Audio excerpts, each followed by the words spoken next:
Hi guys, today I'll be taking a look at a kind of unique tactile switch, the TTC Bluish White. Let's get started.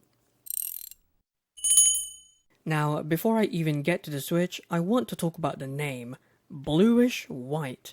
It's very Google-esque. In fact, it reminds me of the kind of blue color option for the Google Pixel 2 in 2017. Anyway, for the interesting part, this is a tactile switch marketed as having a mute bottom, essentially making it a silent switch. Kind of. More about that later on. Oh, and I guess it has a double spring, which isn't actually double of a normal spring as you can see here. Now, in terms of pricing, these currently go for around £7 for 10 switches on AliExpress, placing them in the mid-range segment. And this is what they look like when disassembled. Feel free to pause the video. Now, let's move on to the switch categories.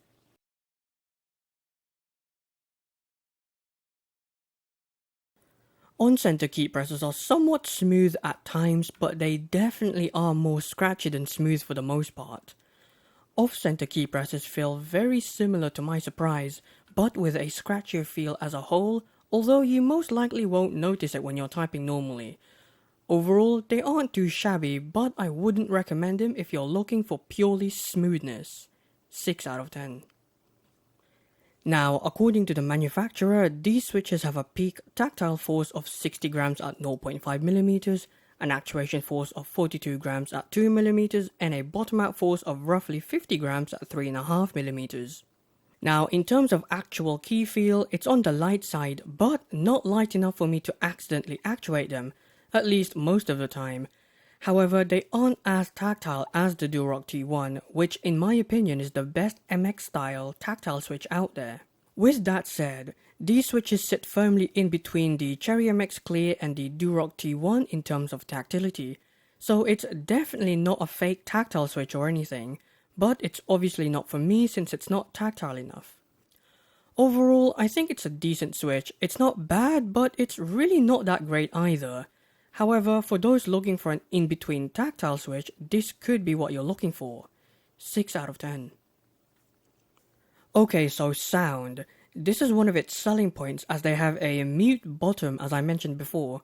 But what does that actually mean then? Well, it's quite simple. There is a dampening pad at the very bottom of this center hole, which the bottom of the stem hits whenever you bottom out the switch. However, there is no dampening for the upstroke as far as I know, making for a slightly weird sound signature. 6 out of 10. Now, take a listen and enjoy.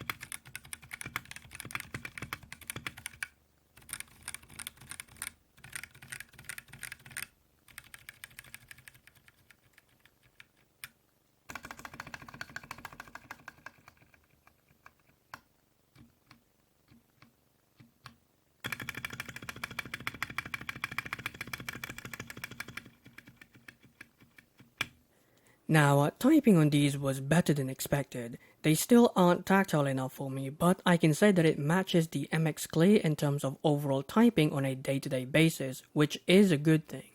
Additionally, and perhaps most surprisingly, these switches don't feel as mushy compared to other silenced switches when typing normally. I guess it's because the dampening pad is really small, or the fact that it doesn't have any dampening on the upstroke, perhaps both.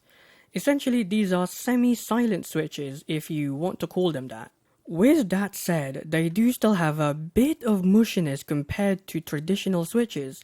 It's really minor and I suspect most people won't actually notice, which, if you think about it, is the secondary goal of most silent mechanical switches. Overall, these are nice switches to type on, with the bonus of them not feeling too mushy either. 7 out of 10. Now, gaming was surprisingly a non-issue. In fact, I found these switches to be quite relaxing as bottoming out is softer than usual. However, you may or may not like this, that depends on you. Additionally, as you may recall, the switch travel is reduced from 4mm to 3.5mm. However, this did not translate to a more competitive switch, at least not for me anyway. Overall, whilst I found the weighting to be on the light side, it's nice and relaxing to use. It's something I wouldn't mind using as a backup switch if I needed to. You just have to be beware of the decreased travel if you're more used to a full travel switch. 7 out of 10. In conclusion, these are designed for those who are looking for a somewhat quiet, medium-stiff tactile switch that doesn't feel mushy compared to other silent switches. The final score for this switch is 32 out of 50 or 64%. Not bad. Anyway, next time I'll be looking at a highly requested switch. Until then, take care and goodbye.